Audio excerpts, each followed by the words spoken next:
Vous écoutez Zach et Tal, un podcast filmé et enregistré au studio, bien entendu. Alors, je suis aujourd'hui animé d'une inextinguible passion. Et non, je ne parle pas de la fièvre des séries, mais plutôt de la joie de recevoir à Zach et Tal une professeure de mon département des littératures de langue française à l'Université McGill, et j'ai nommé Laurence Ouellette-Tremblay. Bonjour, Zach. Bonjour, Laurence. Alors, spécialiste de création littéraire et de psychanalyse, Laurence a publié de nombreux livres, dont deux recueils de poésie à la peuplade, Était une bête et Salut loup, ainsi qu'un récit en prose à cette même maison d'édition, Henri de Sédécor, un essai aux presses de l'Université de Montréal, Le scandale et l'incommensurable, engendrement et assujettissement par la parole chez Hervé Bouchard, Pierre Perrault et Hector de Saint-Denis-Garneau, et un autre recueil de poésie au Cartanier, La vie virée vraie, que j'ai tout juste ici. Mais je la connais surtout parce qu'elle a eu le malheur de m'avoir en classe à l'automne dernier de devoir lire mes textes de création. Professeur, bonjour. Bonjour, Zach. Alors, je tiens d'entrée de jeu simplement à préciser qu'au moment où on enregistre le podcast, nous sommes à la troisième game de la deuxième ronde contre les Sabres de Buffalo. Tout à fait. Et que je ne suis pas responsable si jamais vous écoutez l'épisode au lendemain d'une possible défaite du Canadien. Je tiens juste à le préciser. J'ai mentionné la fièvre des séries. Professeur, vous le savez, hein, on ne naît pas professeur et poétesse à l'Université McGill. Et donc, je serais curieux de tout simplement commencer en évoquant un peu votre parcours académique, littéraire. Quand est-ce que cet intérêt naît? Écoutez, longue histoire courte, en fait, j'ai toujours écrit.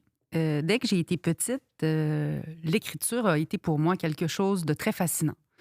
Je copiais des poèmes. Je recopiais des poèmes dans des cahiers. Durant mon adolescence, j'écrivais moi aussi mes petits poèmes. Mon amour, je t'aime pour toujours, tu es beau comme le jour. C'était évidemment très ennuyant, mais il y avait quelque chose qui m'appelait là-dedans. Je me rappelle, dans la bibliothèque familiale, on avait un livre d'Émile Nelligan. Un livre que mes parents avaient dû lire à l'école, en fait, mais où il y avait certaines pages manuscrites, pas d'Émile, mais évidemment photocopiées, là, vous comprenez. Mais on pouvait voir la trace du poète, on pouvait voir son écriture, puis ça me bouleversait beaucoup. Vraiment. Maintenant, je viens d'une famille très peu axée sur la non-performance. Je vais dire ça mieux. C'est-à-dire, je viens d'une famille axée assez libérale, en fait, et une famille aisée, pour tout dire. Et, écoutez, il n'y avait pas beaucoup de choix de voies d'avenir. Il y avait une certaine pression. J'étais assez performante à l'école et donc il y avait une certaine pression de continuer à performer et surtout d'aller en sciences. Donc, au cégep, j'avais déjà compris que ma voie n'était pas chimie-physique, tu sais, mais je ressentais, il y avait beaucoup de pression, surtout du côté paternel, je dirais, et j'ai cédé. En fait, j'ai cédé et j'ai comme entretenu un certain mépris envers les métiers artistiques, envers tout ça pendant longtemps. Ah ouais? Ouais, c'est fou, hein? Ouais. Oui, je sais. Genre, gang de losers, les écrivains. Mais je pense que c'était quelque chose comme un moyen de défense là, pour pas m'avouer que c'était la voie que j'avais envie de suivre. Et au cégep, je suis tombée sur ce prof qui était au bord de la retraite, mais vraiment André Girard, tout un énergumène qui qui nous faisait faire des pastiches. Et là, j'ai fait des pastiches et là, il m'a mis sur mes copies « Là, fille, t'es écrivaine si tu veux. Si tu le veux, tu peux devenir écrivaine. » Et là, ça m'a bouleversée. T'sais, là, j'avais été reconnue pour la première fois. C'est un pastiche. Je n'étais pas en train d'écrire la vie, la un pastiche qui est une forme de... C'est une imitation. Oui, un pastiche, on nous montre un écrivain et on écrit comme lui. Et là, il m'a fait pasticher Hervé Bouchard, sur qui j'ai fait ma thèse après. Fait que comme tout est dans tout. Hervé Bouchard au cégep... Oui, mais parce qu'Hervé était également prof à Chicoutimi. Oui, c'est ça. Ouais, c'est ça. Parce que vous avez grandi à Chicoutimi. Oui, cégep de Chicout, exactement. Mais puis donc, ça devait être très contemporain là, au moment où vous avez travaillé sur... Et c'était déjà, c'est-à-dire, le parent et amis sont invités à y assister, venaient de sortir et était comme une espèce d'un peu de coup de tonnerre dans la littérature québécoise. Fait on va en parler. Oui, on va en parler. Puis il nous fait pasticher ça. Il me dit, t'es écrivaine. Et là, tout à coup, je décloche, là, tu sais, je me dis, coudon, là, je vais-tu passer à côté de ma vie? Mais je suis pas tout à fait capable de m'assumer encore. Donc, j'arrive à Montréal et j'ai pas le goût d'aller en littérature. Je vais quand même en communication et en journalisme à Concordia parce que c'est contingenté et j'ai été acceptée. Et là, c'est comme plus prestigieux. Mhm. C'est très prestigieux.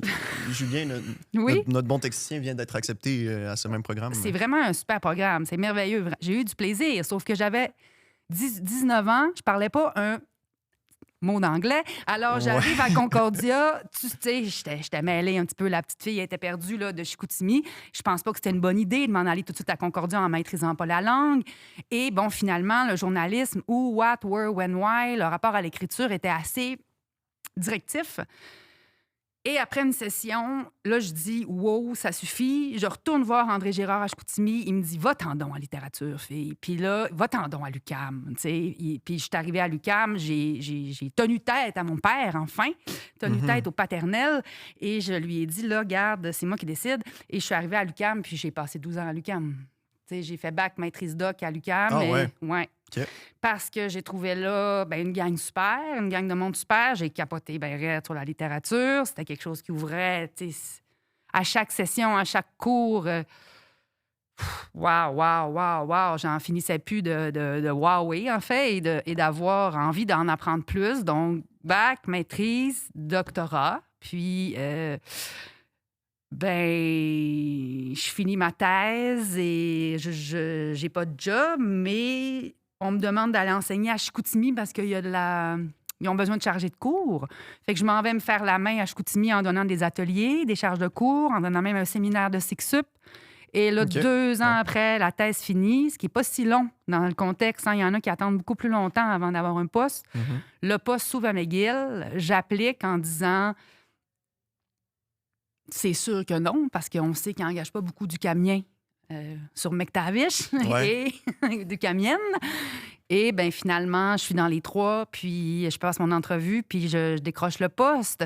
Mais je pense que c'est parce que j'avais eu cette expérience d'enseignement à Chicoutimi et que j'avais pu me faire une tête à comment j'enseignais, que j'avais pu apprendre, c'est-à-dire avoir des groupes différents, donner un séminaire, tout ça. J'avais acquis beaucoup de confiance en moi entre la fin de la thèse et le moment où j'ai eu mon entrevue à McGill. Voilà. C'est intéressant, ça, parce que, par exemple, un superviseur à l'Université de Toronto en sciences environnementales, donc vraiment plus STEM, là, justement. Là, donc, cette tradition scientifique, académique là, qui est un peu plus... rigide? Oui. Elle me disait... on parlait de façon informelle sur comment avoir un poste, tout ça, par la suite, puis des choses à prioriser pendant son parcours. Puis elle disait... En tout cas, eux, dans leur domaine, les charges de cours, c'est quelque chose qui n'est pas vraiment pris en compte durant... Mais c'est intéressant parce que même si c'est pas nécessairement pris en compte sur le CV, que c'est pas autant valorisé qu'une publication, le fait est que vous, ça vous a donné confiance en vous. Ça a eu des répercussions un peu plus tacites. Je pense pas que ce soit pas... Je pense non, que c'est ça, pour le domaine dans lequel on évolue, les charges de cours, les expériences d'enseignement sont plus valorisés peut-être que dans un milieu purement scientifique. Oui, dans la mesure où on transmet des connaissances à travers une parole qu'il faut qu'il soit vivante. Le prof est partie prenante de son enseignement en littérature. C'est des données qu'on interprète. C'est nos interprétations de textes, c'est nos pensées sur les textes qu'on livre dans notre enseignement. Donc, je pense que ce soit littérature, histoire de l'art, anthropo, sciences plus humaines et qui touchent plus au milieu de l'art, bien, acquérir de l'expérience d'enseignement, c'est plus valorisé venu le temps des embauches. Là, je voudrais pas créer de grandes lois, mais non, de toute façon, de ce que j'ai cru comprendre. Puis ça donne... c'est vraiment la question d'avoir une assurance dans sa parole au jour J de l'entrevue. Oui, c'est ça. Je veux pas, ça t'habitue à faire puis là, à défaut d'avoir le terme en français, là, du public speaking. Bien sûr. De la parole publique. L'aisance, exactement. Bien sûr. Et, mais est-ce que vous avez gardé contact avec ce prof au cégep? Oui. Il rit tout le temps. Il me dit, toi, t'es mon meilleur changement de carrière. Il est bien fier. Puis, il est bien content. Mais parce que c'est fort quand même de remarquer ça d'une part, puis de l'exprimer à une étudiante de 17, 18, 19 ans. C'est jeune encore, tout ça. Il a vu quelque chose quand même. Ben oui, je pense qu'il en avait vu d'autres, puis je pense qu'il a vu ça, mais tu sais, dans le fond, lui, il a vu quelque chose qui était là depuis longtemps. depuis tout jeune. Maintenant, que ça n'ait pas été tout à fait remarqué par mon milieu familial, c'est pas grave, là, c'est sans rancune. Mais lui, il a vu que ça m'habitait. Puis, c'est des personnes comme ça qui peuvent changer parfois un peu le cours de la rivière. Ouais, c'est vertigineux. Moi aussi, j'ai eu un prof de cégep, Simon, que je salue, au cégep du Vieux, prof de littérature, puis qui... Simon qui? Simon Castonguay. OK. Puis, il avait fait sa thèse en philo sur Ricoeur et Foucault. OK. Puis, justement, déjà là, il y avait ce truc-là de... Ça m'avait beaucoup impressionné, le fait qu'il a fait littérature et philosophie, qu'il soit passé de la littérature à la philosophie. Puis, c'est le premier qui a remarqué, moi, cégep, j'en parle souvent dans le podcast, là, un moment de grande désarroi, là, ou une grande quête identitaire où je savais pas trop ce que je faisais. Puis, ce que je faisais, c'était surtout consommer du cannabis, là, puis tout ça. Puis, ça a été le premier à comme, identifier dans mes cours de français comme, hey, il se passe quelque chose. Yo, man. Ben j'ai encore la copie de son travail que j'avais fait sur... J'ai encore ma copie d'André Girard. Non, mais c'est ça. Moi, c'était sur les déconvenus de la morale victorienne. Ah bon? C'était par rapport à Dr. Jekyll and Mr. Hyde. Oui. Puis il avait écrit wow, meilleure dissertation de mes 4 cours. Bref, c'est brag, là, mais c'est surtout que c'est quelque chose où... Non, mais il faut le dire quand ça arrive, c'est ça. C'est ça, Puis moi, ça a pris du temps quand même, là, avant que ça revienne au galop. J'ai fait une session en Sciences Po. Ensuite, j'avais fait un certificat en écologie. Là, je voulais travailler en écologie forestière. J'ai travaillé un peu en écologie forestière un été. Puis ensuite, j'ai fait le switch vers la philo. Mais quand j'ai fait le switch, je me rappelle, je suis allé prendre une bière avec lui pas loin du cégep du Vieux. Puis là, je lui disais vraiment, il y a eu ce moment-là où on s'est posé. Puis, OK, est-ce que je fais littérature ou philo? Puis ou est-ce que je fais les deux? Parce que c'est offert à l'UDM. Puis c'est lui qui m'a conseillé philo. Puis c'est comme ça que ça s'est passé. C'est comme ça que ça s'est fait. Mais il y a quelque chose qui a été reconnu là. Mais... Bien sûr, mais vous avez raison de dire que c'est vertigineux. J'aurais pu ne pas être dans la classe d'André Girard. C'est ça. Mais là, on ose croire que ça... Bien sûr. Que ça sera repéré par quelqu'un d'autre à un autre moment. Mais c'est aussi de dire à quel point les profs peuvent avoir aussi un impact. Ah oui. Dans une carrière, dans une vie. C'est... Ah oui. C'est assez fou. La poésie était présente quand même dans votre jeunesse, tout ça. Oui. Vous en écriviez dans votre journal, tout ça, comme on en écrit durant des peines d'amour. Exact. Tout ça. Est-ce qu'il y a un moment où vous avez eu l'impression de comme... peut-être avec Néligan, là, ce que vous mentionnez de l'aspect manuscrit, mais vous avez l'impression de comme plus comprendre ce qui se passe avec la poésie. Oui. De comme, qu'il y a quelque chose là qui se passe... C'est à l'université avec René Lapierre. Okay. René Lapierre, ça a été mon maître de maîtrise, en fait, mon directeur de maîtrise. Puis, René Lapierre parlait de la forme beaucoup, donc la question de la forme.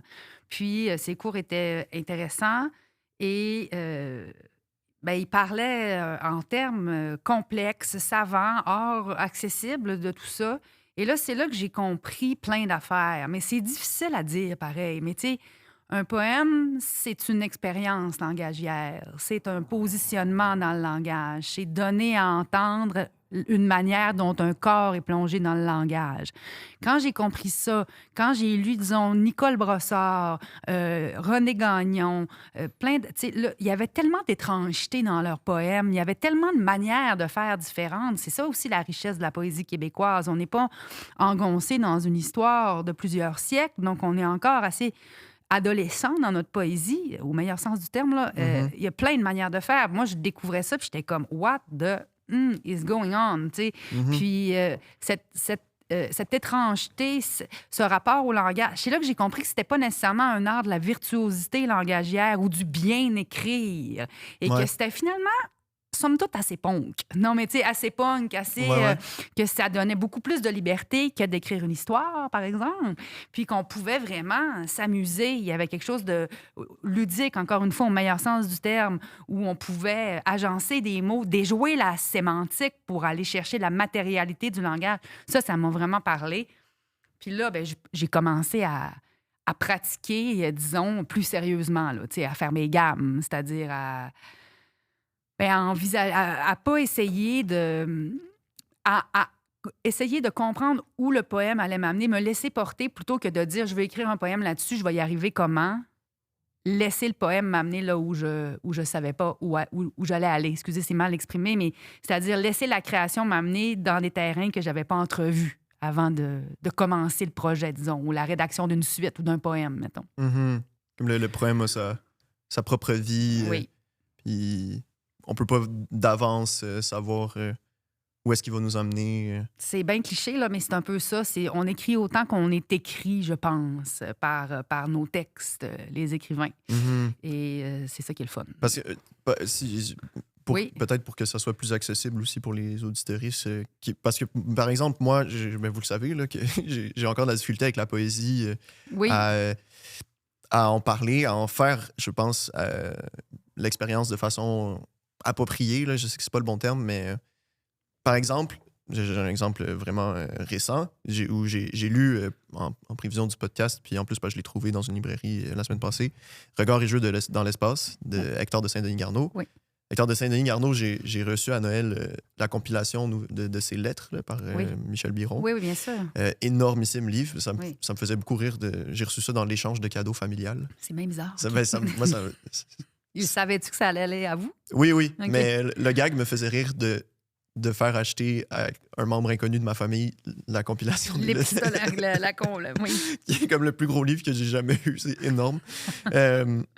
Bref, donc c'est vraiment un auteur qui m'intéresse beaucoup. Le personnage m'intéresse, me fascine, tout ça. Puis je suis pas encore très familier avec l'œuvre garnélienne. Mm-hmm. C'est ça, exact. Et donc j'ai lu Regards et jeux dans l'espace, qui est un très court recueil de poésie, le seul qu'il a publié de son vivant. Exactement. Et vraiment au début, là, on le voit, là, les 2-3 premiers poèmes, là, j'étais comme, OK, ouais, il se passe de quoi? Ouais. Puis après ça, le reste, là, d'une oreille à l'autre, il s'est rien passé dans ma tête, là, comme c'est un vide absolu. Mais je pense que c'est une erreur pas d'interprétation, là, mais en fait, c'est comme si je l'avais lu comme un récit. J'ai l'impression des fois que c'est ça, j'ai de la difficulté à changer d'interrupteur, à me mettre en mode poème, à m'intéresser à justement cette matérialité du langage.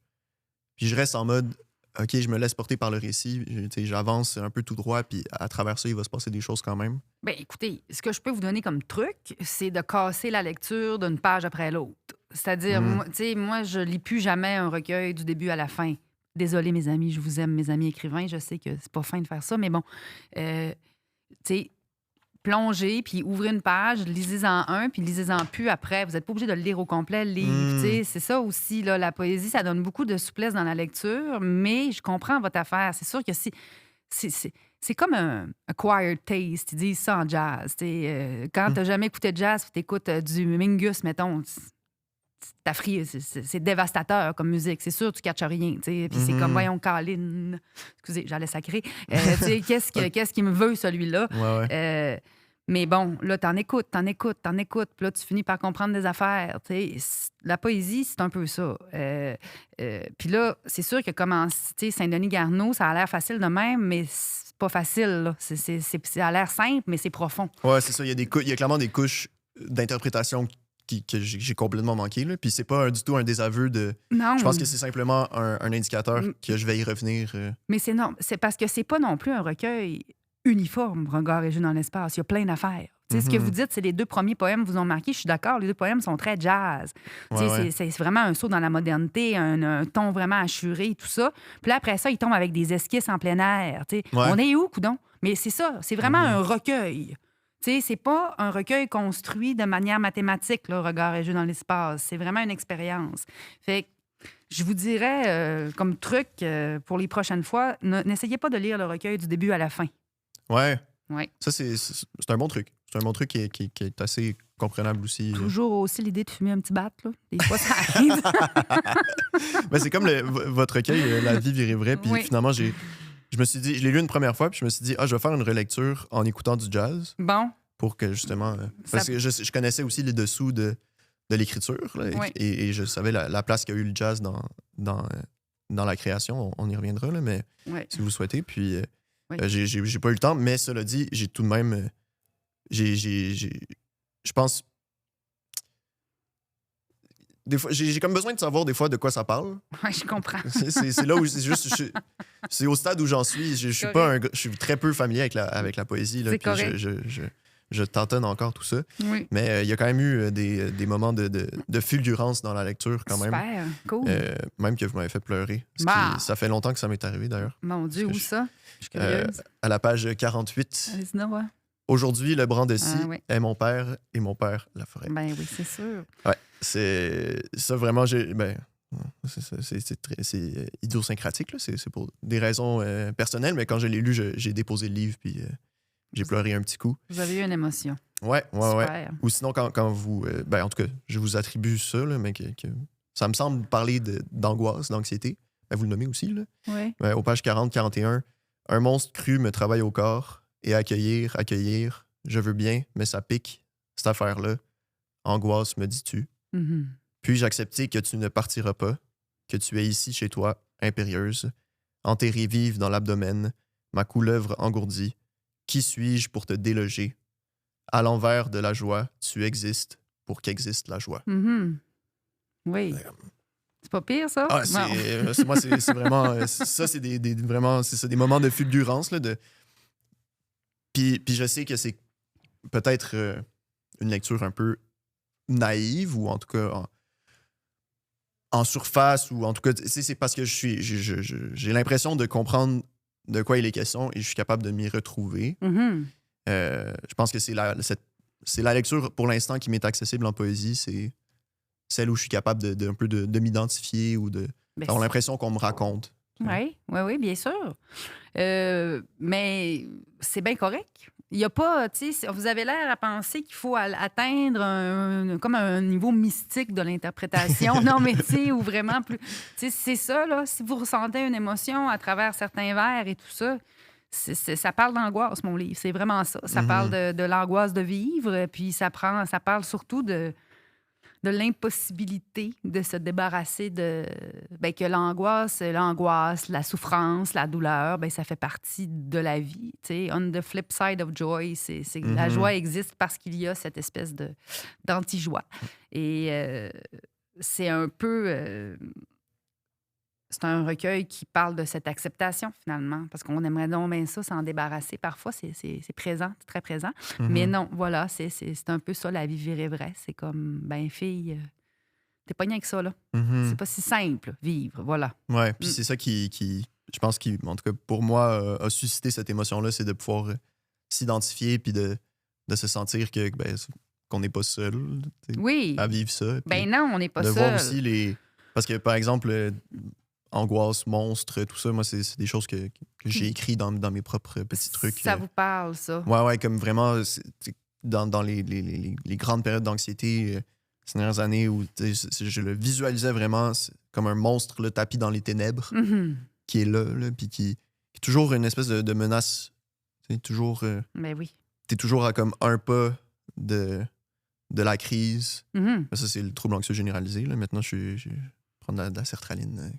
Ça va mieux? C'est cool. Good. Ouais. C'est pour ça que je pleure moins aussi. Là. C'est pour ça que c'est quand même, c'est quand même un exploit là, d'avoir réussi à aller chercher les larmes. Là. Elles sont loin. Là. Elles sont sous 150 mg d'inhibiteur de sérotonine. Mais je ne sais pas si vous êtes à l'aise d'en parler du processus créatif. Bien sûr. Vous nous en aviez parlé en classe, puis c'est fascinant là, de ce poème, de ce recueil de poèmes publié au Cartanier. Là. Tout à fait. En fait, qui n'est pas un recueil qui parle de jazz, mais qui est un recueil qui a été totalement écrit au Dièse 11, le bar de jazz sur Saint-Denis, sous l'influence de la musique jazz. En fait, ce que j'ai compris, c'est que moi, je commençais à écrire ce livre-là en même temps que je commençais à être prof à McGill, en 2018. OK. Puis là, j'écrivais des poèmes, puis c'était comme... L'angoisse est là.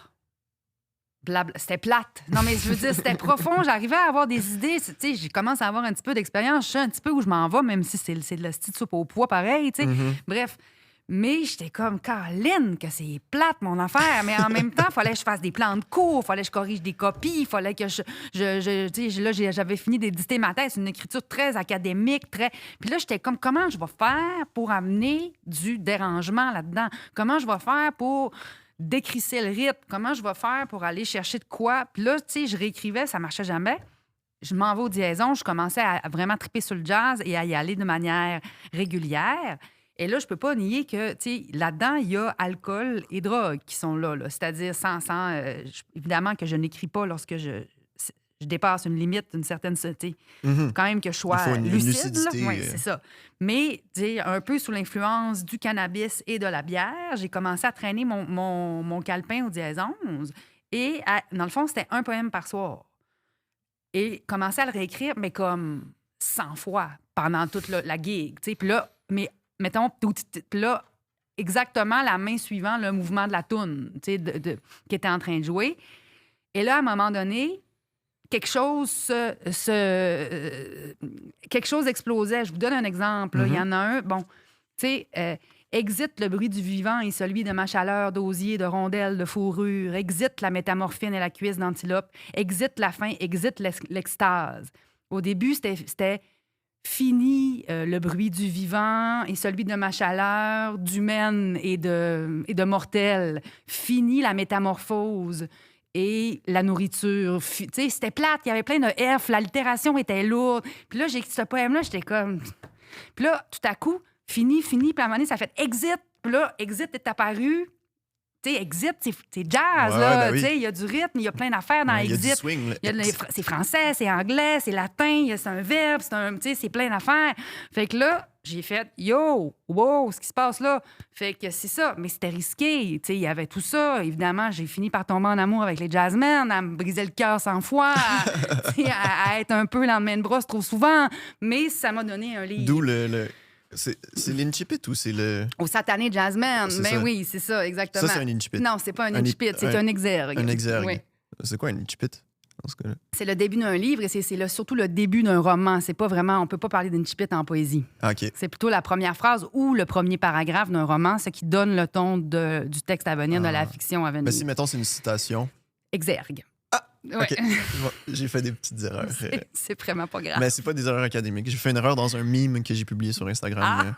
Ah ben là... sur Couple ouvert et la critique de la raison pure. Bon, c'est pas... j'ai mélangé exergue et incipit, vous m'en excuserez. Mais Zach, Mais on oui, vous recale. Donc, c'est pour ça que l'exergue, c'est assez foutu jazzman. C'est satané jazzman. C'est satané jazzman, oui. C'est cela. Mais c'est quelque chose de quasiment maniaque un peu, là, comme processus. Maniaque ou obsessionnel. Obsessionnel, oui, c'est ça. Voilà, Ouais. moi je suis une obsessionnelle. Oui, c'est obsessionnel. Et en même temps, why not peanut? C'est-à-dire, là, j'en suis sortie, j'en suis pas morte.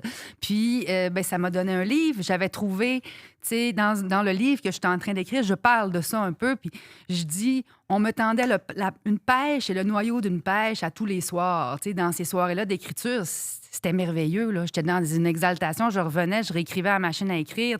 Pendant que j'ai écrit ce livre-là, quand tu as trouvé le sweet spot d'une méthode qui marche, t'es bien fou de pas le prendre, là, c'est-à-dire, puis là, j'écris un autre livre, ça marche plus, là, c'est passé, le charme est rompu, je suis un peu sortie de ma fascination envers les jazzmen, un peu, OK? Mais, je suis moins naïve, et bon, mais à ce moment-là, c'est sûr que, on travaille quasiment toute la vie pour arriver des fois à des petits moments de grâce comme ça, à des arrangements qui marchent. Puis il y a quelque chose aussi, je trouve, c'est peut-être juste moi qui est un peu... un romantique, là, mais voyons, inhéremment, non, mais en tout cas, de fondamentalement artistique dans le fait d'employer une méthode à fond. Oui. Je sais pas si c'est clair, le métier de se dire comme, OK, j'imagine cette méthode-là, puis je l'exploite là, jusqu'au dernier... jusqu'au dernier souffle, là, jusqu'à la dernière particule. Tout à fait. Comme si... par exemple, moi, je m'intéresse à les mélanges entre philo, littérature, tout ça. Oui. Mais pour moi, il y a quelque chose d'excitant, mais je l'ai pas fait, puis peut-être que je le ferai jamais. Là, mais par exemple, de lire tout Husserl, oui. Qui est vraiment absurde, là, à quel point il y a beaucoup écrit. Ben oui, là, puis là, d'en tirer quelque chose. Je donne un exemple comme ça, là, je le ferai pas, là, mais il y a quelque chose, je trouve, de fondamentalement déjà artistique dans le processus même. Exact. D'y aller à fond. Mais là, ça, j'ai l'impression que vous romantisez l'idée un petit peu. Oui, c'est ça, mais oui. Je le romantise sauf à que fond. moi, comment dire? C'est arrivé sans que je le voie venir. J'ai l'impression que ces affaires-là, vous allez le trouver, votre processus de comment jumeler philo et littérature. Mais je me suis pas dit, hey, c'est ça que je veux Si faire. j'allais donc au Dièse 11 voir écrire des poèmes pour un peu saoul, pour voir si le rythme, tu sais, j'ai jamais pensé à ça. C'est vraiment un hasard. Puis à un moment donné, j'ai fait, ah, ça marche. Ah, mon Dieu, OK, wow, ça marche, tu sais. Puis, fait que c'est ça. Il y a comme une différence parce que combien de fois j'ai essayé de me créer des arrangements, tu sais, puis ça marchait pas, puis là, il fallait recoter, c'est ça. Il y a quelque chose un petit peu du hasard, j'ai l'impression. Ouais. Mais c'est une bonne subtilité, puisque ça permet aussi de le distinguer de ce qui est un terme très à la mode, là, de performatif. Oui, absolument, c'est-à-dire? C'est-à-dire qu'on pourrait s'imaginer que quelqu'un qui va au Dièse 11 écrire des poèmes pourrait être dans une sorte de performance de soi. Là. Mais ça, c'est cliché, mais ça l'est aussi. Il faut pas. Moi aussi, j'aime bien être vu en écrivant. Oui, mais parce que c'est venu de façon hasardeuse, naturelle, contingente. C'est ça. Exact. Plutôt que de se dire, par exemple, moi qui suis encore jamais allé au Dièse 11, je vais y aller jamais, là, non, bien sûr. J'ai amené mon Houssel, puis non. genre là, ça serait factice un petit peu. C'est ça. Là, ça serait performatif. Je suis d'accord. Je donnerais raison à mes détracteurs qui disent que je suis un performative male. Mais donc, c'est performative male disorder. C'est une épidémie en ce moment. Là, non, mais c'est ça. C'est intéressant de voir que... de porter attention au naturel même, là, puis au hasard de ces rencontres entre musique. Est-ce qu'à ce moment-là, vous pratiquiez la musique? Je commençais tranquillement. J'ai commencé en 2020. Parce que tout ça a commencé un petit peu avant, puis après ça, après pandémie, je l'ai fini, tu sais, mais 2021, le sax. Ouais. Ah ouais. Vous obtenez un poste à l'Université McGill de création littéraire et psychanalyse, puis commencer le sax puis le jazz. Bien, en fait, c'est que pendant la pandémie, j'ai failli mourir. J'ai fait une dépression majeure où je me suis approchée vraiment d'idées suicidaires, en fait, où j'étais moi-même calisse, wow, ce qui se passe. Bon, j'ai traversé ça grâce à plein de choses, entre autres la psychanalyse, mon analyste qui a été là pour moi. Puis à un moment donné, là, j'ai dit, bon, j'ai traversé cette rivière-là. Qu'est-ce que je fais? Et j'avais toujours voulu devenir musicienne. C'était un rêve inavoué. Vous imaginez d'où je viens. Si on voulait pas que j'étudie la littérature, on voulait encore moins que j'étudie la musique. Vous comprenez? C'était pas d'un corde, puis je viens pas d'une famille de musiciens, fait que ça marchait pas. Mais, tu sais, j'ai quand même commencé à jouer de la guitare à 18 ans. J'étais très intéressée. J'avais quand même un petit peu de talent, mais il était hors de question que je puisse aller au cégep en musique, mettons. Fait que je l'ai toujours fait en dilettante. Mais là, à un moment donné, j'ai fait, non, là, je veux... Là, je m'y mets, là. Je m'y mets. Puis, tu sais, évidemment, c'est encore en dilettante, là, mais je suis plus sérieuse, je pratique, puis... je prends des cours avec des musiciens qui sont des musiciens professionnels puis qui sont d'excellents professeurs. Puis, tu sais, c'est le fun. Puis, c'est titanesque, là, la tâche. Des fois, je pleure, là, tu sais, souvent. C'est décourageant, mais des fois, il y a des beaux moments. C'est ça. Puis, de ma perspective, il y a quelque chose de même très courageux de se lancer dans ça plus tard. Je sais que vous l'accepterez sans doute pas. Non, mais moi, je trouve ça courageux. Mais j'entends. Puis merci, je le prends. Je suis quand même d'accord parce que ça peut être très humiliant des fois. Oui, c'est ça. Mais oui, ça. Vraiment, il faut accepter qu'on va être poche longtemps quand même. Là. C'est pas beau du sax quand t'es pas bon. Là. je sais parce que j'ai joué plusieurs années du saxophone. Là, donc, je sais ça. Tout à fait. Puis j'ai vécu des moments de grande humiliation, puis une chance que les gens autour de moi étaient là à essayer d'aller jammer dans des places à chier, en tout cas, bref. Ouais. Mais aussi, je dirais, d'une certaine manière, ça me garde humble par rapport à ma posture de prof. Dans le sens que comme je suis tout le temps encore apprenante, encore en train de me casser les dents, encore en train de penser que je l'ai puis je l'ai pas finalement, bien, quand je vois mes étudiants, avoir de la misère ou faire des bons coups, je suis comme, j'ai de la compassion. Ça me garde dans l'espèce d'état d'esprit, disons, de l'apprenant ou de l'apprenante. Ce qui est d'autant plus important quand on enseigne la création littéraire en plus. Oui, je suis d'accord. On va chercher des ondes très vulnérabilisantes. Puis je pense que c'est ce qui fait aussi de vous une excellente professeure. Merci, c'est gentil. Et pédagogue, ou androgogue, il devrait dire, selon le... Puis ce qu'on peut perdre de vue un peu à l'université, là, tu sais, perdre de vue ce rapport à la vulnérabilité ou tout ça, c'est pas simple. Tu sais, on peut perdre de vue ce moment-là où on était étudiant et vulnérable et fragile, voilà. Mhm. Mhm. Puis c'est quelque chose qu'on voit très, très, très fréquemment. Tu sais, je veux dire, presque à chaque cours ou dans chaque session, il va y avoir au moins un ou une étudiante qui va fondre en larmes à un certain point de la session. Ben puis oui, bien sûr. c'est fou. Là. Ben oui. Tu sais, je suis pas prof, là, mais en tant qu'auxiliaire d'enseignement, je l'ai vu aussi assez souvent quand même. Là, Bien sûr. Puis moi, je reste très, très proche de ça encore. Là. Tu sais, je suis encore aux études. Là, donc, mais je trouve ça intéressant de se garder dans cette posture d'humilité, puis aussi c'est ça, de garder active l'expérience Exact. étudiante dans sa vie au final. Puis, en même temps, je dirais, quand l'étudiant ou l'étudiante tombe dans l'émotion, tu sais, j'ai commis des erreurs en tant que jeune prof. J'étais plus près de mes étudiants et étudiantes en âge, tu sais. Là, j'ai 40 ans. Là, ceux qui arrivent au bac, tu sais, 21, 22, 23. Ouais, on C'est une s'en écarte, génération, on est ailleurs. Ouais, ouais. L'autre fois, je parlais de la grève de 2012 dans mon cours, Ouais. tu sais. Puis là, j'étais bien énervée. Puis là, je disais, hey, mais là, vous en rappelez-vous, manifestiez-vous. Puis Victor, tu sais, Victor de mon cours a levé sa main, il a dit, madame, j'avais 6 ans, là. Tu sais, j'étais là, vous aviez 6 ans? En tout cas, j'avais comme oublié. Mais oui, j'avoue. En tout cas, il y avait 6 ans pour. Parce que moi, j'avais 12, 13, j'étais en secondaire 1. Ben, c'est ça, vous voyez. Moi, j'ai mais c'est ça, manifesté. vous aviez. Mais oui, mais vous J'avais mon tu sais, carré rouge. C'est quand même fou, là. Moi, j'étais au doc, là. Fait que c'est ça. Ouais. Bon. Et. Mais ça va vite, ces années-là. Là, Ben c'est ça, voilà. Mais là, on a une distance, tout ça. Mais donc, quand les étudiants tombaient dans cette émotion, cette vulnérabilité-là, j'avais tendance à vouloir être plus peut-être sur le spectre amical, mettons. Mhm. Là, j'essaie de recevoir l'émotion, mais de toujours rester dans mon rôle de prof. En tout cas, j'essaie d'évoluer là-dedans pour trouver la juste distance, ce qui n'est pas aisé tout le temps. Voilà. Non, c'est ça. Puis surtout, je pense qu'il y a peut-être une particularité là aussi de l'université puis des petits départements comme le DLLF où vous allez être pratiquement la seule jeune prof ou presque du département parce que c'est ça, il y a comme J'étais encore le bébé du 12 DLLF. profs, là, Ben oui, c'est ça. Là, on est le temps donc de... vous partagez pas cette expérience-là avec d'autres profs qui Non. peuvent vous accompagner. Il y a quelque chose de particulier là aussi Je suis d'accord avec vous. qu'on n'a pas Absolument. dans d'autres paliers. Il y a plein de choses, là. Plein de choses que je veux parler, mais Allez-y. il y a un texte que j'ai lu de vous, Oui.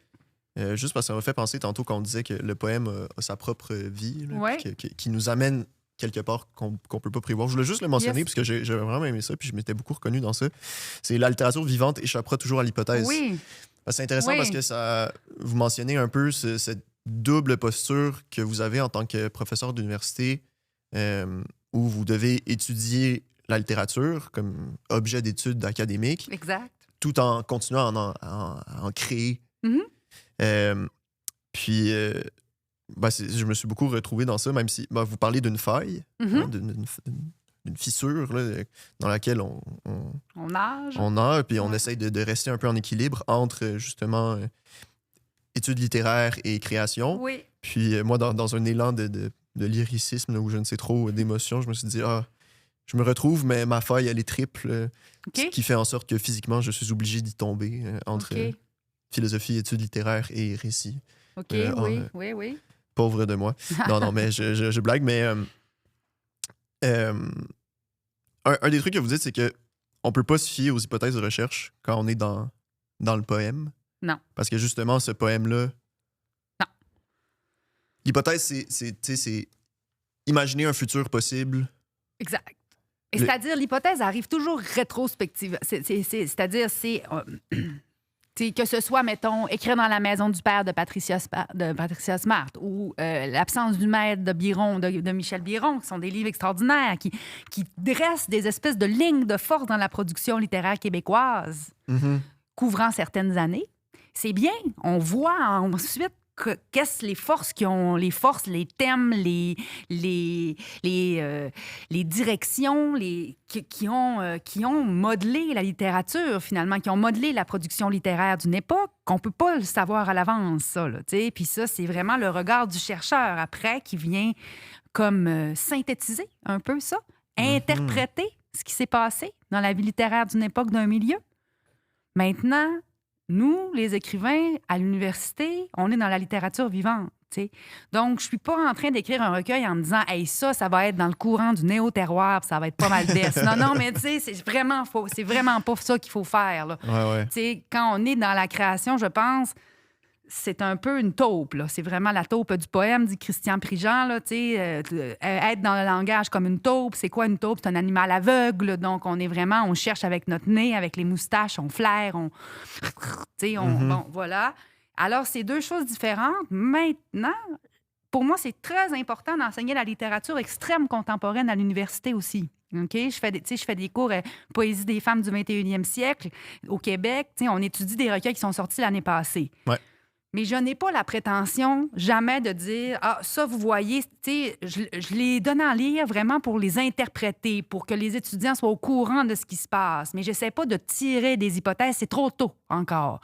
Quand on enseigne l'extrême contemporain, c'est un rapport sensible au texte que j'essaie de montrer. C'est voir les ruses de chacune des écrivaines pour montrer à quel point, justement, c'est proliférant, à quel point ça prolifère. Mais je ne suis pas en train d'essayer de tirer des conclusions ou de montrer des lignes de force de cette production-là. On est trop tôt. Mais je pense que l'extrême contemporain a quand même sa place à l'Uni. C'est ça que je pense. Puis, c'est le fun parce qu'en plus, je suis... J'étudie en littérature, mais je représente pas nécessairement la littérature vu que j'ai pas de formation en littérature. Donc, éclairez-moi, l'extrême contemporain, c'est quoi sa place, normalement? Je dirais la production littéraire des 10 dernières années. OK. Puis, par exemple, dans l'enseignement littéraire au Québec, est-ce que c'est plus ou moins répandu? Là, je sais que vous l'enseignez à McGill, mais est-ce que... Moi, non. Là. Non, c'est ça. Dans mes... À l'UQAM, par exemple? Il y avait plein d'affaires à l'UQAM, puis c'était super génial. Mais non, il n'y avait pas tant d'extrêmes contemporains dans les corpus à lire. Non. Peut-être justement parce que c'est plus difficile. C'est tellement récent que on ne sait pas qu'est-ce qui est... C'est ça, on marche un peu sur du verre. Qu'est-ce qui va rester, qu'est-ce qui... C'est absolument, mais c'est ça. Puis c'est vraiment pour ça que la meilleure place, c'est d'être prof en création pour enseigner l'extrême contemporain. J'essaie pas de faire des analyses thématiques, sociocritiques. C'est pas ça. J'essaie vraiment de montrer aux étudiantes et aux étudiants comment fonctionnent ces textes-là. Les ruses utilisées, comment ça marche, le recueil de Catherine Lalonde, La dévoration des fées versus Musique de Stéphanie Tremblay. Les deux filles utilisent la prose poétique, par exemple, mais de manière complètement différente. Fait que là, eux autres, ça peut les craquer pour leur propre démarche. Ça donne de l'eau au moulin. Ouais. C'est ça. OK, c'est ça. Ils sont c'est un corpus d'un cours de création. C'est-à-dire, c'est pas un cours de création poésie contemporaine, mais je leur demande d'écrire une préface pour leur travail final. On n'est pas dans le gros travail académique non plus, c'est-à-dire dans le travail académique pur et dur. Là. C'est ça. C'est vraiment en plus comment apprendre à lire de manière sensible. Voilà. Puis, est-ce que vous devez produire de la recherche aussi en études littéraires? Oui. Ouais, oui. Ça fait partie un peu de votre mandat? Ou... Les deux exigences conjointes. Là, présentement, on travaille, Prof. Coucy et moi, à la traduction de La vie vraie vraie. Ouais. Sauf qu'en même temps, on est en train de documenter notre démarche, s'enregistrer lors de nos séances de travail, garder les traces écrites pour être capable de retracer les négociations qu'on fait ensemble pour la traduction. Puis on écrit des articles. On vient d'écrire un article là, justement sur ce processus-là, comment ça se situe dans le champ des études traductologiques. Je viens d'écrire un autre article aussi sur justement comment le jazz a influencé ma démarche, mais tout ça avec de la théorie psychanalytique et tout ça. Ma recherche est toujours évidemment innervée de création. Mais je dialogue avec des textes théoriques et critiques. Là. Ouais. Puis ce qui fait en sorte que... je me permets de vous citer dans ce texte-là, parce que j'avais beaucoup aimé ce passage où vous dites « Je refuse de choisir entre la littérature vivante et les études littéraires. J'habite la faille, ne cherche pas à la résoudre. Placé en équilibre entre le maintenant tourné vers la-venir que suppose la composition de mes poèmes et la nécessaire rétrospection synthétique que me commande l'enseignement des grandes hypothèses critiques de la littérature québécoise. Je trouve mon miel, je suis riche de contradictions. » Exact. Je trouve ça vraiment intéressant, ce rapport temporel presque là, aux objets. Ben oui. Que l'enseignement ou que l'étude littéraire implique cette rétrospective a posteriori, Oui. alors que la création implique Ça veut se maintenant tourner vers l'avenir. C'est ça. Ben oui. Ben c'est très...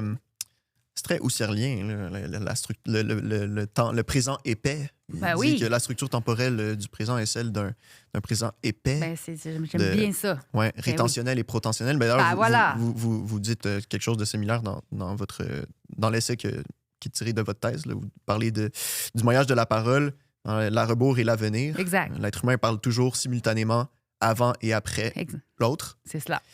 Husserl dit que c'est ça. On est toujours... c'est une structure rétentionnelle et protentionnelle. J'aime bien ça. J'aime ça. Ouais, ça marche. On retient toujours un peu. Mais on est toujours en projection aussi. Exact. Mais c'est ça. Mais il dit, comme exemple, qui va peut-être permettre de mieux comprendre, que, par exemple, pour faire l'expérience d'une symphonie, oui. il faut nécessairement retenir un peu de ce qui vient de se passer, anticiper un peu ce qui s'en vient.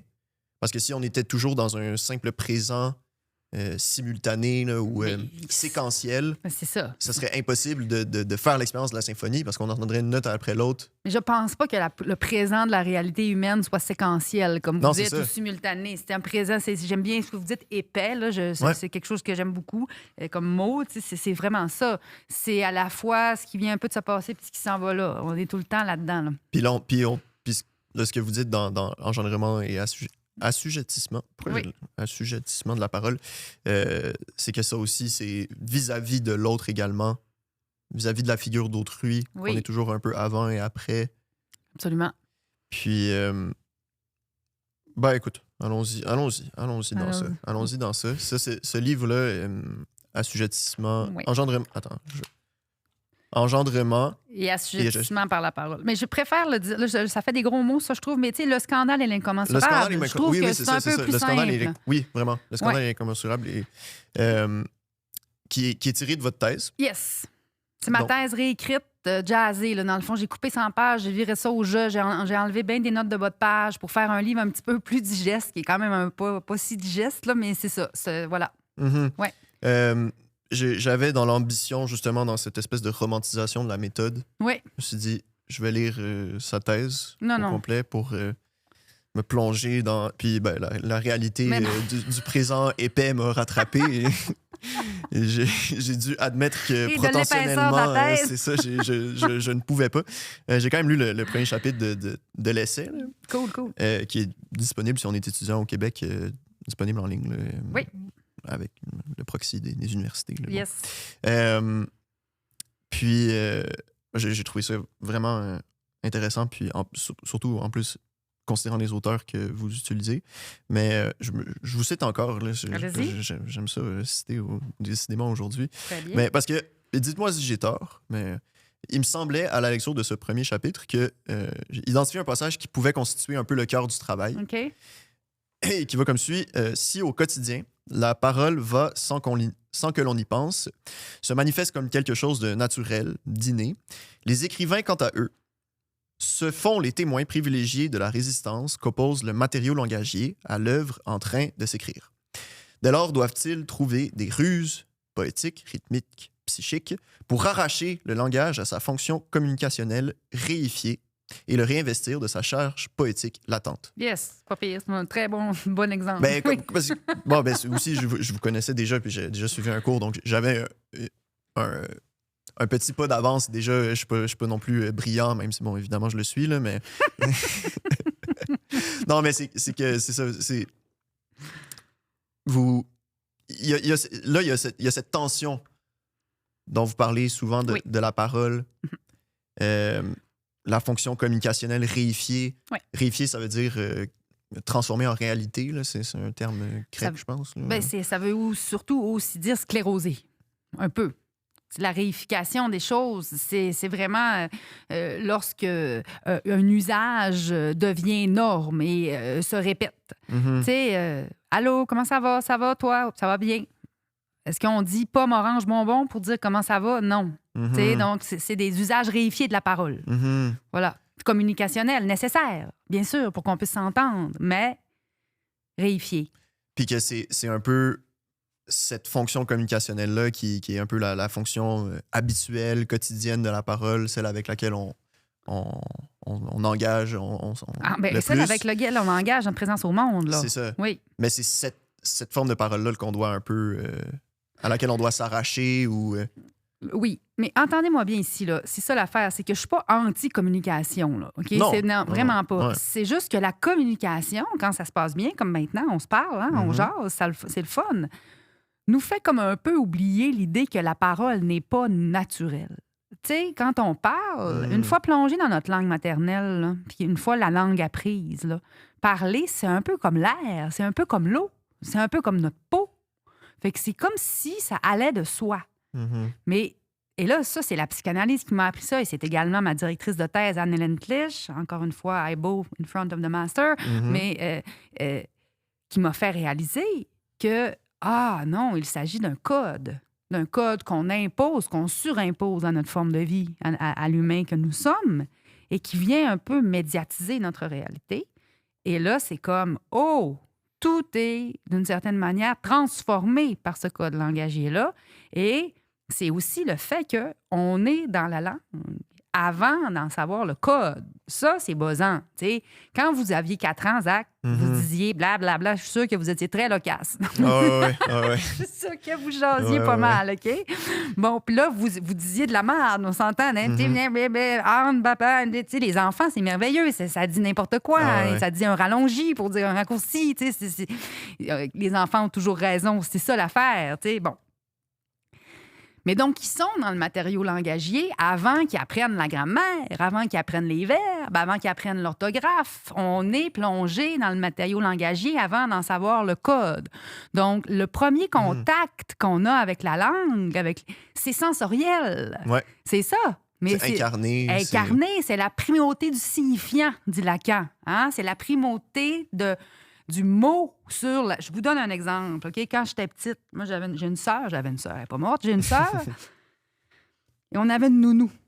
Et à un moment donné, ma mère parle au téléphone à une amie française et elle dit... On est petite, là. J'ai 4 ans, 5 ans. Ma sœur a 2 ans. On blatère, là, OK? Et ma mère dit Pompidou. Elle parle du centre Georges Pompidou à Paris, OK? Ouais. Et là, aucune idée c'est quoi, là, ma sœur et moi. Mais moi, je retiens Pompidou. Je bats sur Pompidou. Okay? C'est un beau mot. Ben oui, Pompidou, c'est plaisant à dire. Je suis tout le temps en train de dire pompon dans ma vie. C'est une résurgence de ça, là.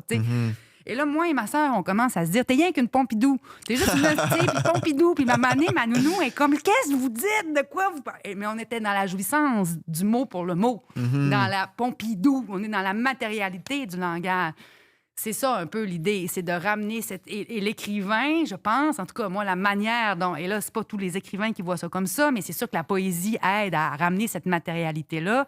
C'est un peu de composer avec la manière dont le langage nous a marqué de manière sensible et dépasser le sens, dépasser ce que veut dire un mot. C'est ça. Il y a plus, voilà. Sensible et relationnel aussi. Hier, hier, c'est la fête des mères. J'étais avec ma mère et ma soeur qui a un bébé de presque 2 ans. Là. Donc, le langage, justement, là, à chaque fois que je le vois, il y a des mots nouveaux. Mais c'est là, la fonction relationnelle en plus de la fonction sensible. Parce on voit que clairement, il y a des mots qu'il prend plaisir à dire. C'est juste pour le fun. Comme cool, c'est le fun d'avoir du fun. Mais c'est vraiment... elle est tellement saillante, là, cette fonction-là, parce que tu le vois qu'il l'utilise vraiment juste pour connecter avec nous. Oui. Mais de voir dans les yeux d'un enfant aussi, quand il catch que le mot veut dire la chose, c'est malade, c'est là. Fou. Je veux dire, c'est ce qui signe notre humanité, c'est ça. Puis d'un autre côté aussi, ben, là, je fonds d'émotions. Là. Hier, il nous faisait la ronde autour de la table, puis il nous disait tous « je t'aime ». Bon. Il nous regarde. Ben, il dit t'aimes, t'aimes. Puis là, il fallait vraiment qu'il le dise à tout le monde. Je veux dire, c'est très chou. Il n'y a rien de plus pur que ça. Bien sûr. Mais d'un autre côté, après ça, je me suis dit, il se rend pas compte non plus d'à quel point c'est mignon et important pour nous qui nous disent ça, tu sais. Mais là, ça, c'est très intéressant parce que j'ai dans l'idée que quand on ressent ces émotions-là par rapport à l'enfance qu'on voit, par rapport aux enfants qui deviennent nos neveux, nos nièces, nos propres enfants, peu importe, je pense que chez l'adulte, il y a une certaine nostalgie de l'enfance. Il y a quelque chose de très émotif dans le cœur du parent ou des adultes qui contemplent l'enfance. Je vois les gens qui me parlent de relation à des enfants jeunes. Et même moi, quand j'ai eu des relations, ça vient chercher un weird soft spot quand même. Hein? C'est vraiment intense. Et il y a comme cette espèce de... Je sais pas... un petit peu une nostalgie de ce temps. Et là, je veux pas dire que c'est simple, l'enfance. C'est pas si simple. C'est pas un temps béni, magique. C'est très raide aussi. Là. Il peut y avoir des moments très difficiles dans l'enfance, mais il y a quelque chose où la vie nous est pas encore complètement tombée dessus. Ouais. Mais il y a cette espèce de pureté. Ouais. Pureté. C'est des lieux communs. Ouais, c'est ça. Mais ouais. Hein? L'émerveillement. Ouais. Une espèce d'ouverture totale. Qui fait également en sorte que c'est un âge où on est excessivement fragile excessivement vulnérable, excessivement fragile, bien sûr. La psychanalyse ne fait que parler de ça. Là. Donc, on est beaucoup plus réceptif au trauma, à tout ça. Mais c'est comme les deux contreparties où tu vois cet être. C'est comme, oh, mon Dieu, je te protège. Mais c'est ça, là. C'est comme, je le mange-tu ou bien je le mange pas? C'est ça, exactement. Et parce que bon, peut-être que les gens qui écoutent connaissent pas... d'ores et déjà les auteurs dont on a mentionné là, de votre thèse. C'est trois auteurs vraiment différents, vraiment intéressants. Oui. J'aimerais ça qu'on en discute un peu là, sur chaque là, en ordre. Là, Hervé Bouchard, Pierre Perrault, Hector de Saint-Denis-Garneau. C'était bien important pour moi de travailler sur des auteurs qui étaient très différents stylistiquement parce que ce que je voulais donner, c'était vraiment montrer les manières différentes dont ces auteurs-là avaient de nous faire de nous donner, de nous porter à la conscience ce rapport-là au langage sensible dont je parlais. Hervé Bouchard, parents et amis sont invités à y assister.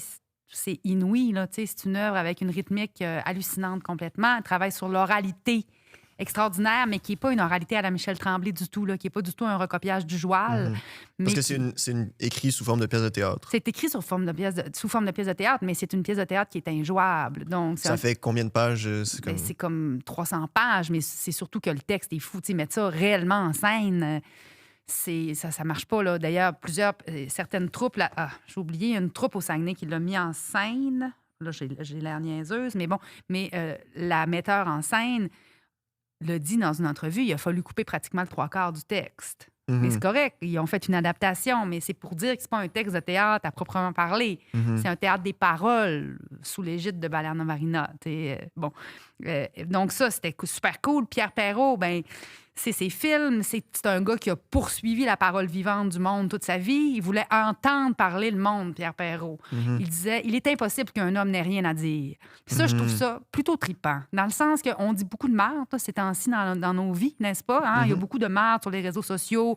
Bon, parfois, on est à côté un peu d'une parole incarnée et vraie, mais quand on se parle vraiment, puis que quelqu'un est dans sa parole, puis te compte sa vie, puis te compte ses affaires, là, c'est quand même intéressant.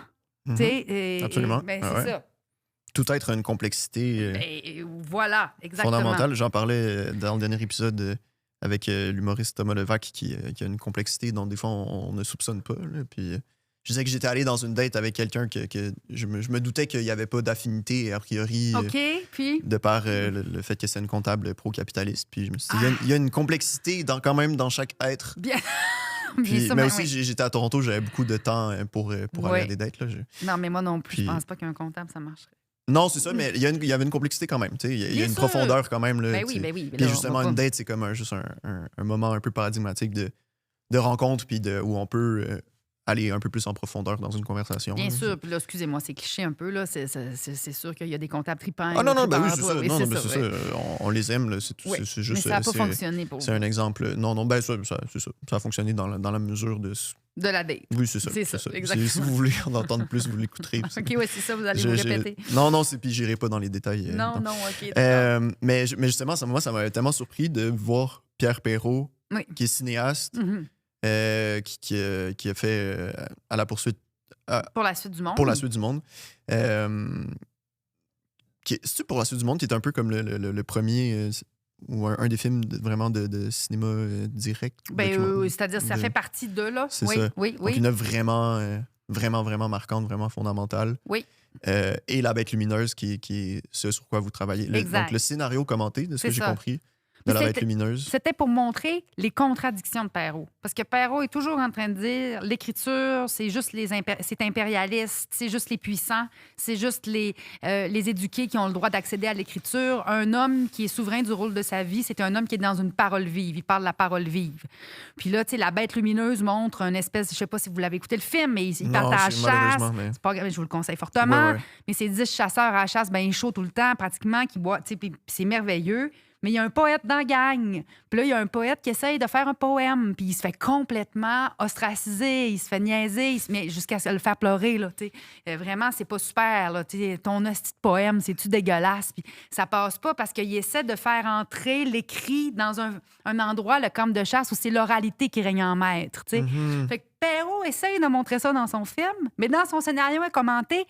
Le voilà-tu pas qui blatère des pages et des pages sur l'expérience vécue. Il écrit des poèmes, il parle d'Ovide, il parle d'Homère, il cite la grande culture. Puis je suis comme, hey boy! Tu sais, puis non, mais c'est correct. C'est quand je parle des contradictions, une contradiction, c'est le fun, c'est stimulant. Ben oui, c'est stimulant. Puis c'était un peu pour montrer ça. Là, voilà. Mais la bête lumineuse, c'est un documentaire? Ah! OK. Moi, dans ma tête, c'est un documentaire, mais... Ben, c'est-à-dire, ça dépend. Là. Écoutez, là, vous demanderez au cinéaste de partager. C'est pas clair si c'est scripté ou pas. C'est pas scripté. OK. Non. C'est pas scripté. Non. Perrault, il se met dans le coin puis il filme pendant 10 jours. Mais évidemment que les gars savent que la caméra est là. Oui. Ben, comme une télé-réalité. Là, Oui, mais là, non. Mais dans le sens que... Non, mais ce que je veux dire, c'est que ça... Il y a une influence quand même... Exact. On n'a pas accès à la vérité pure c'est ça qu'il du dit. moment. Puis il le sait bien, puis Perrault, que même si le cinéma direct, il y a comme toujours un échec là-dedans. Il y a toujours une médiatisation. Oui, puis c'est là, justement, le rapport à l'écriture est vraiment intéressant. Ben vu oui. que, justement, on traite le média documentaire, c'est comme... Mais ça permet de rajouter, c'est ça, voilà. Fait que c'est une œuvre vraiment fascinante. Et bien, Hector de Saint-Denis-Garneau, qui est le premier poète de la modernité québécoise. Oui, fait que c'est ça, c'était bien... Ouais. Hector de Saint-Denis-Garneau qui semble un personnage vraiment fascinant. Là, Bien, obsessionnel. Ouais. C'est un martyr du langage. C'était quelqu'un qui était profondément... justement... pour qui l'expérience du langage n'allait pas de soi. Tu sais, dans ses poèmes qui sont pas là-dedans, mais qui sont dans son journal, il dit que les mots le taraudent, il dit que les mots le persécutent. Tu sais, il était très... dans la même lignée qu'un certain... qu'on pourrait dire Beckett ou Thomas Bernard. Tu sais, c'est pas des écrivains que c'est comme... vive la langue, vive... Tu sais, ça sort dru, ça sort raide. C'est pas facile d'être pris dans la langue. C'est souffrant. Ouais. C'est souffrant de trouver les mots justes ou c'est souffrant de les mettre au monde? C'est souffrant d'être conscient de cette distance dans laquelle nous plongent les mots. Tu sais, Georges Bataille, quand il parle du langage, là, je le paraphrase grossièrement, là, mais il dit qu'en se représentant, l'homme sacrifie une part de lui-même. Tu sais, quand on dit le chose, je vous dis un livre, là, est-ce que c'est le livre? Tu sais, dès qu'on est dans la parole, on se coupe un peu d'un certain contact direct avec le monde. Ouais. Pensez à la sterne sur l'océan, à l'oiseau qui vole au même rythme que la vague, aux ours qui vivent nus dans la forêt l'hiver. Ils sont dans un contact beaucoup plus direct et concret avec le temps, les saisons. Ils n'ont pas besoin de s'habiller, de s'acheter des chars, de se faire des couscous. C'est ça, les humains, on est quand même un petit peu loin de ce premier contact primordial. Ouais. C'est sûr, mais là, je sonne hésitant parce que je pense en même temps... Allez-y. D'une part, je pense on est quand même dans une relation directe au monde, même si on est toujours entouré d'artefacts humains, là, presque tout le temps dans notre vie. Par exemple, juste en ce moment, là, je veux dire, on est dans un building, une table, chaise, que des objets fabriqués par des humains, que des humains à perte de vue. Il y a une plante, je ne suis pas sûr à quel point elle est vraie. Oui, c'est ça. Puis... mais ça reste un contact direct avec la réalité, même si c'est une réalité qui a été façonnée par d'autres humains. En tout cas, moi, c'est mon côté phénoménologue. Non, mais j'entends, mais là, c'est parce que c'est d'avoir le direct. Mais je suis d'accord, phénoménologiquement, vous avez raison. Oui, mais là, c'est ça. Moi, vous voyez... J'aime ça l'entendre. Phénoménologiquement, vous avez raison. Oui, mais parce que chaque épistémologie a son vocabulaire. Chaque science, c'est-à-dire, là, quand je vous parle de ce rapport direct au monde et à la... c'est psychanalytique, là. Ouais. Voilà. Que la parole médiatise une certaine forme de présence au monde, qui a fait que ça signe notre humanité. Ouais. C'est ça l'idée, là. Nous, on est capable de se projeter dans des symboles puis de faire des cathédrales. Mhm. Mais on est aussi capable de décalisser Mhm. nos terres et nos pays, tu sais. Ouais. Puis de se perdre dans ces représentations-là. Oui. Mais c'est ça. En fait, c'est ce double tranchant-là. Oui.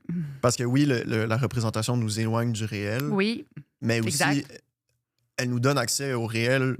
Elle nous donne accès à notre réalité. Ouais, puis elle nous donne accès à des réalités qu'on n'aurait jamais accès. Bien sûr, mon cher. Bien Puis, sûr, c'est l'humain est ça. capable Ben du oui. pire comme du meilleur. Je veux dire, on bien sûr. n'étudierait pas la littérature si on le pensait Ben pas, parce non, que ben non. justement, c'est ce pouvoir de la littérature de pouvoir nous donner accès à tous ces... Nous faire différentes expériences de ces réalités-là. Tout à Mhm. fait. Donc, c'est ça, c'est cette inadéquation du langage au réel. Oui. Ce que vous mentionnez dans une courte vidéo sur YouTube, là, où Oui, vous oui. expliquez votre thèse. La grande vidéo. Ben ouais, votre lancement de livre Pandémique. en plein Oui. COVID, ouais, on justement, c'est pas grave. non, c'est ça, c'est difficile ce moment-là. Ça a été difficile pour tout le monde. Oui. Vous disiez dans un épisode d'apéro littéraire, Oui. Mon Dieu, vous êtes allé dans les vieilles affaires, oui. diffusé en 2018, Oui. vous disiez un verre à la main face à Chicoutimi Nord, Oui. qu'enseigner à McGill, Mhm. c'était un rêve qui se réalise. Ben là, pas McGill, là, mais oui. Oui, OK, ben enseigner à C'est l'université. des Mais là, blagues, le oui. contexte était que vous aviez un poste à McGill. C'est un rêve d'enseigner à l'université, oui. En Ouais. fait, je savais, tu sais, dès que je suis arrivée à l'université, dans les premières sessions à l'UQAM, je me disais, coudon, je pense que j'aimerais ça faire ça. Mhm. Mais tu sais, c'est un peu au bac, là, je n'étais pas encore assez solide dans mes chaussures pour l'avouer. Pour me l'avouer à moi-même, Ouais, même, surtout mais considérant, surtout c'est ça, pas ouais. le dire tout haut, tu sais, Mhm. c'est-à-dire wow, là, tu sais. Mais c'est quelque chose que j'ai poursuivi dès la fin du bac. Là. Je savais que je m'enlignais pour peut-être, certainement faire un doctorat, puis peut-être la carrière universitaire. C'était quelque chose qui me parlait beaucoup. J'adorais l'idée de monter mes propres cours, la liberté académique qu'on a à l'université, c'est Mhm. merveilleux. Donc, oui, c'était un rêve quand c'est arrivé. Ça assure une certaine stabilité monétaire aussi, on ne peut pas le nier. Mhm. Et, voilà. Aussi oui, une forme de légitimité. Ouf, ben, Mais je oui. dis ça un peu juste par rapport à ce que vous disiez, eu Par égard à rapport votre au père, famille. puis tout ça. Oui, ça, c'est sûr que oui. Ça, c'était une manière de dire, hey, Mhm. check. Oui. Je suis reconnu par la société. Oui, c'est sûr que oui, ça l'a aidé. Maintenant, j'ai pas juste fait ça pour ça. Mais Non, oui, ben non, ben non, Mais ben oui, non. c'est sûr que j'ai acheté mon droit d'être écrivaine en devenant professeur d'université aux yeux de cette famille-là, oui. Mhm. Puis est-ce que vous diriez aussi aux yeux du monde littéraire aussi? Non, ça m'a Non. éloignée d'une certaine manière, ça. C'est pas facile, ça, là, tu sais. Dans le sens que le milieu des poètes, pour moi, c'est comme une famille. Je suis très attachée. J'en ai fait partie, j'en fais partie encore. Je pense que d'être prof, ça m'a un petit peu éloignée de tout ça, dans le sens qu'il y a des étudiants qui frayent dans ce milieu-là aussi, puis que je peux pas nécessairement avoir le même naturel tout le temps là, dans les lancements, 8 verres de vin à la main. Non, mais vous comprenez, tu sais, c'est ça. Il a comme fallu des fois que je m'éloigne un petit peu, tout ça. Donc, non, c'est pas ça. C'était pas pour gagner ma légitimité Non, ok. auprès du milieu littéraire. Là. Je pense même Puis, que... Sans nécessairement être dans votre expérience personnelle à vous, mais Oui. en général, au Québec, comment est-ce que les milieux littéraires dialoguent avec le milieu académique? Je il y demande a une juste méfiance, il y a une certaine méfiance, Ouais. justement à cause de la réification des choses, à cause qu'on veut pas, les écrivains vivants veulent pas être tournés en objet d'étude, tu sais, Ouais. veulent pas être... Parce que les chercheurs dissèquent un peu. là. Ben, il y On a est un peu dans ça, le- il y a ça. Ce qui n'est pas une mauvaise On charcute, chose, mais un peu, tu sais, c'est ça. Puis aussi, la tour d'ivoire de l'université, être juste dans les idées, alors que on est dans les demandes de subventions, on essaie de faire vivre les organismes culturels à bout de bras. Vous autres, vous êtes dans votre tour d'ivoire à, développer vos idées qui servent à rien. Je suis pas d'accord avec ça, là, vous Non, comprenez? puis on exagère. Là, On exagère, je brosse à très gros traits. Là. Surtout que les professeurs d'université sont aussi dans les demandes de subventions. Ben oui, mais ça, c'est une autre affaire. Là, mais oui, tout à fait. Mais c'est pour eux, tu sais, c'est ça. C'est-à-dire, c'est pour leur propre développement. Oui, ben c'est pour des projets de recherche, des labos, des... Oui, mais tu sais, les fruits de leur... Ça leur revient, là. Vous comprenez? Non, mais c'est-à-dire, pas monétairement, là, mais je veux dire, tu sais, capital symbolique. Quand on fait des demandes de subventions puis qu'on les a, c'est nos projets de recherche. Et les retombées moussent notre carrière. Oui. Ben un artiste aussi. Ben, ouais, ça dépend, là. Les travailleurs culturels aussi, tu sais, c'est ça, là, c'est plus ça, là. Ouais. Je pense que c'est peut-être la différence, c'est que l'artiste dépend de ça ben, pour sa ça, subsistance. Ben, c'est ça. Il n'y a pas de salaire... c'est ça. oui. C'est différent, quand même. Oui, effectivement, je suis d'accord. Je dirais, oui, c'est ça. Une méfiance, mais aussi plein de monde qui collabore très bien là-dedans, là.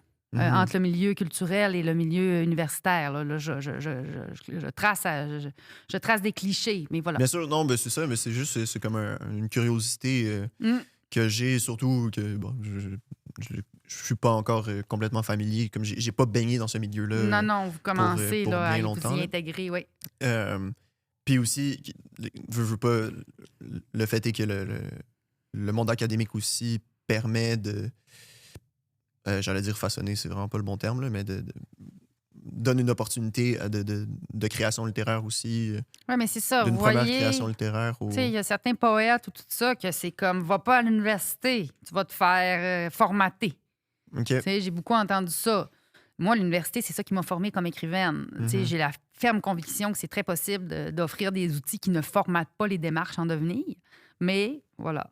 Il y a des écoles, des chapelles, des affaires. C'est ça. Mais ça peut aussi être l'occasion, c'est un peu ce à quoi je pensais mais bon, ça implique de se rendre au doc, mettons, là, mais par exemple, le doc à l'UQAM, pratique des arts. Oui, études de pratique des arts. Études de pratique des arts. Oui.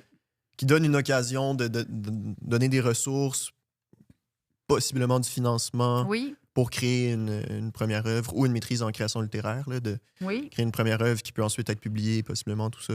Mais études de pratique des arts au doc, d'habitude, c'est plus sont déjà avancés. Là. C'est vraiment des premières œuvres. Là. Ouais, c'est ça. Donc, sinon, des maîtrises en création littéraire. Maîtrise en création littéraire. Quel beau terrain pour travailler un premier manuscrit. Merveilleux, là. C'est ça.